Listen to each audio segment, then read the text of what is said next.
This matchup is quite skilled and both sides have a lot of outplaying that they can do. There's some basic stuff such as both of you queuing at the same time and connecting it. But the thing about that is that usually Aatrox can do his whole combo, like using his first Q into the W, into using his second Q with his dash, and then it can be difficult for you to dodge it if even at all. What you can do is actually disrupt him in the middle of that combo with your pull and then maybe dodge out one of the middle hits. You can also use your ultimate to fully get rid of the chain that is attached to you. And this is what you should generally do into Aatrox, is wait for him to W and then ult so it disappears. The lane is very heavily dependent on how both sides space. So the one who dodges out more abilities and is able to sustain more and then takes the better all-ins will win. It's not a pure stat checking matchup, at least not until later into the game. And what I mean by that is you need to have Rylai's an Oblivion Orb and then it kind of becomes stat checky because it's going to be harder for him to escape, but not impossible, especially if he actually takes Boots of Swiftness. The Rylai's Power Spike will be very good into Aatrox. Oblivion Orb helps out a lot here to prevent a ton of his healing, but you can also take Bramble Vest if there are other champions who auto attack a lot and heal. I normally like to go Liandry's second into Aatrox because a lot of the time I actually face Aatroxes that will do something like Sundered Sky into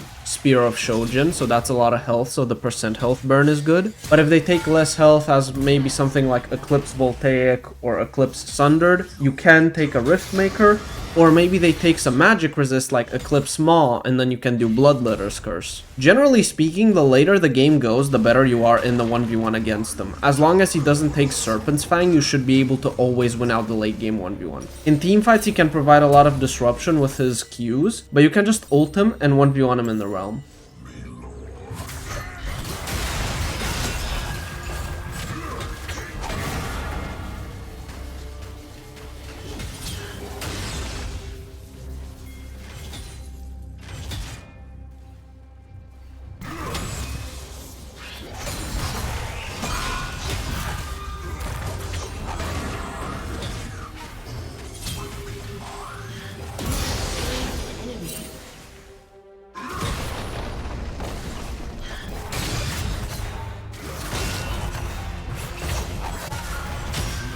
This was a really bad trade that I took against him, but he's not 6 yet, and if he actually overcommits to a chase here to try to kill me, I can turn it around still.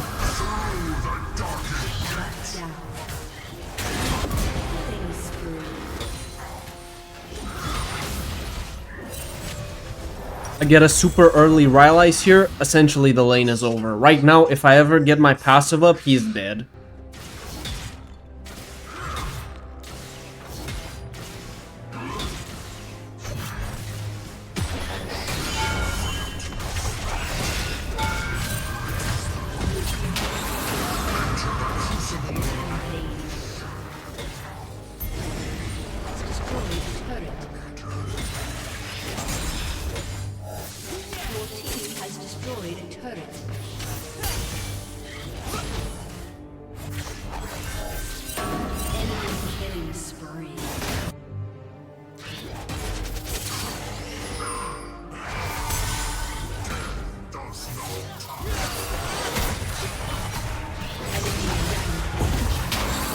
I'm very disappointed in myself with the way I played this fight. I could have double killed them and lived, but I misplayed it quite a lot. I should have gone for a Q flash on Israel and then ultied him and just try to beat him down with autos and then kill Aatrox, but instead I just choose to not commit for that and then die due to it. I am not happy with how I played this.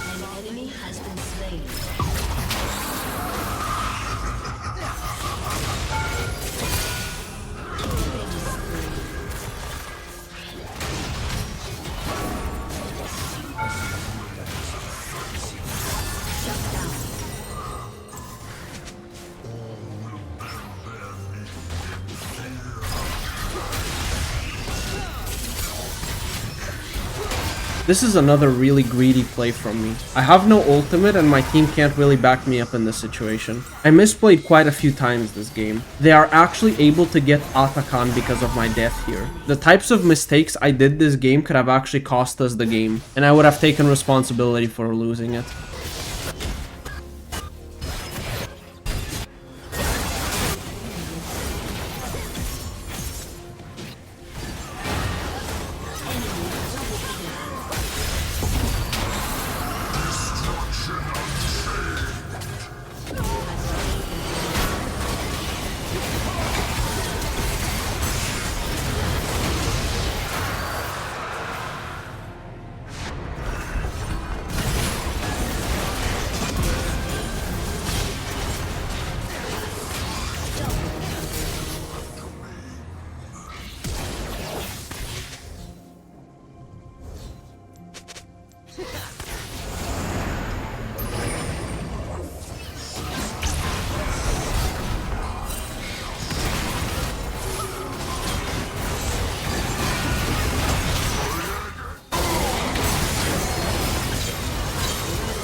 In my opinion, this isn't actually a one-sided lane, at least not in the very beginning. Illaoi can actually use her own ultimate to stop yours if you try to ulti first, so you need to force her to ult and then you ult. There's also the fact that if she just tags you with her E, there's a very high chance you just straight up lose in melee range. That doesn't always happen, but depending on your health, it is very likely. One way you can look to ult even if she doesn't ultimate first in order to make sure that you get your ulti off is to ult her during her pull animation from the E. If you are right in melee range, if you ult while Illaoi is pulling you, she might still be able to get her ulti off. But if she does it from like max range or anytime she's around half range and then she gets the pull out and you are in range of your ulti, she simply cannot press her ult because she will be stuck in the E animation where she throws out the skill shot and then as she pulls the spirit back, she's stuck again, so she simply cannot ult. So you can ult and then she can ult, so she won't be able to stop it. Oblivion Orb or Bramble Vest works pretty good into her because it allows you to cut out her healing from her tentacles.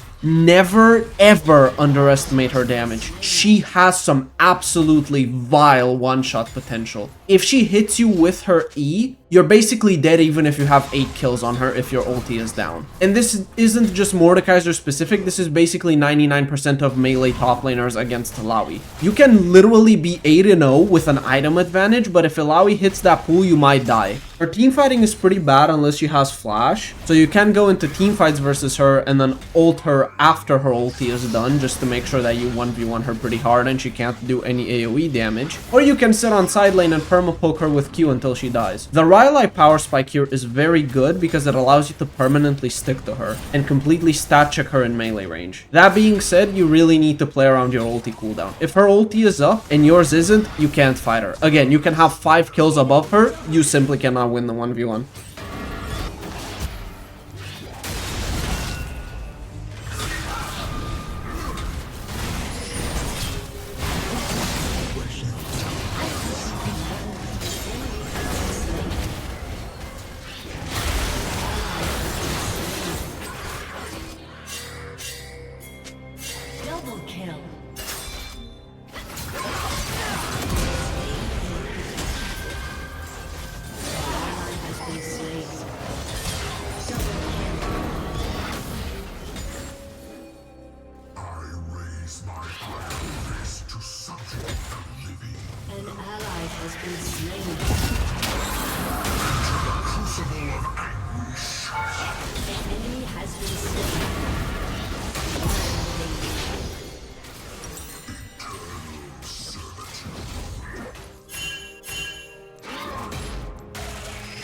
Here you'd expect me to just chase her with the Rylai and kill her, but no, I actually can't. The second she tags me with her E and ults me, I lose the 1v1. I have 4 kills on her and a full Rylai, and I am still going to lose this 1v1 if she hits me with her E into ult. However, right now, after these few Qs, she is now low enough to where it won't matter anymore.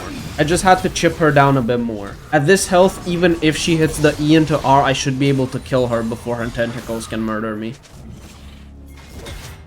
I saw that Senna and Jhin weren't doing that great on bot lane, so I told them to go top lane and 2v1 the Illaoi because I was pretty certain that I could 2v1 the Thresh and Samira, especially if my ultimate was up.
I would have not actually flashed away that soon, that fight, but I saw that Thresh was throwing out a hook. It's a bit difficult to spot because of how chaotic the fight is, but the second I saw that Thresh was gonna aim his hook onto me and it would hit me, I had to flash away or else I died.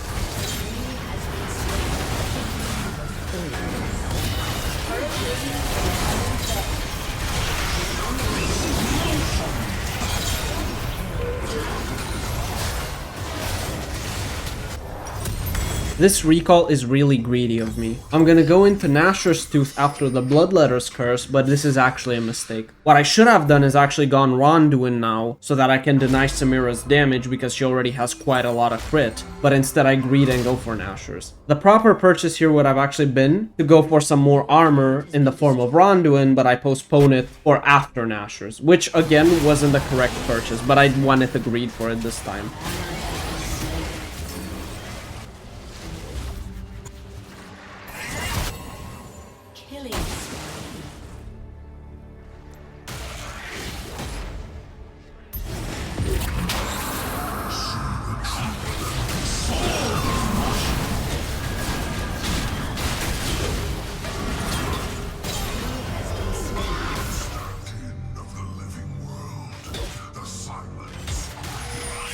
I have a mega bounty on myself. I should not walk up for this wave at all. I burned my flash anyway, and it's late and I don't live because I should have done it instantly. So once again, another mistake on my end.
Level 1 we got invaded and I died, but I still took my E to try to escape. That's why I have E instead of Q here. The matchup itself is actually not that difficult, you just need to play it slow. Before you get all your 3 basic spells, she will actually win you out, but once you have those 3, it is much more difficult for her to play out the lane. In this case, it is particularly taxing for me because Camille got the kill and she has extra XP, so she will hit level 2 and level 3 sooner than me. So I'm gonna have to respect that. That being said, once I get to level 3, I can start to win her out. I don't actually like to go for Illaoi in this matchup because she will just hookshot away every single time I try to stick onto her. If you have your ultimate, she won't be able to escape you, but you don't need Illaois for that. I instead like to go for a more ability haste focused setup with a bit of scaling from Gathering Storm and just go into Riftmaker first, maybe Cosmic Drive second, and then whatever the comp needs. The start to this game is actually quite rough, but I managed to bounce it back quite well later on. There isn't a particular item spike here against Camille that you're looking for. I'd say Riftmaker is just generally good to spike on, but that's just because it is a generally big spike for Mordekaiser in the 1v1.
I think I had an extremely small window here where my W was up and I could press it, and I was just not spamming it hard enough. If I get it off, I would actually turn around and kill her.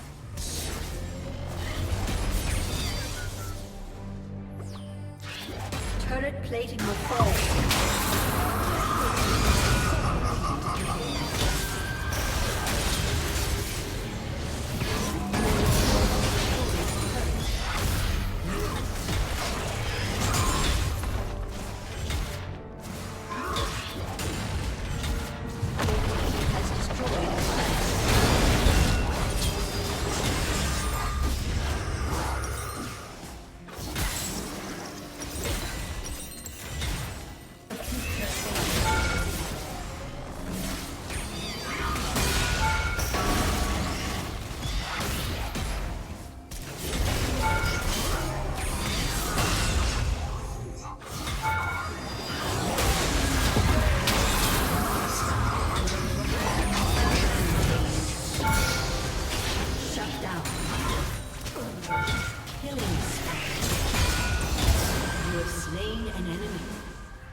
If I instantly ult Rengar the second I see him in range after the plant, I think Senna would live. I should have reacted faster.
Thank you guys for joining me in this video. I hope you found the information useful, and I will see you in the next video, hopefully very soon.